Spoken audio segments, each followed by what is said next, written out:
আলাইকুম। আজকে আমরা ম্যাঙ্গো কুলফি বানাতে যাচ্ছি। এর জন্য আমটাকে ভালো করে ছুঁয়ে নিতে হবে। এর মধ্যে থেকে আমাদের আটিটা বের করে নিতে হবে।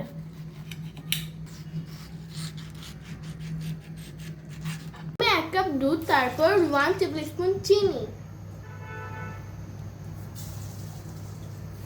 তারপরে দিব 1 টেবিলস্পুন মিল্ক পাউডার, তারপরে একটু করে জর্দার কালার দিব,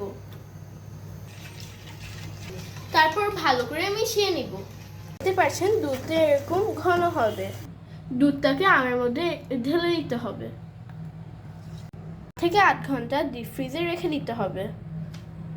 কুলফিটা জমে গিয়েছে আর এখন আমাদের 4-5 থেকে এভাবে ছিলে নিতে হবে। এরপর একদম সুন্দর করে পিস করে নিতে হবে। আলহামদুলিল্লাহ, পারফেক্ট কুলফি রেডি। দেখেন কি সুন্দর লাগছে আর খেতেও মনে হয় টেস্টি হবে।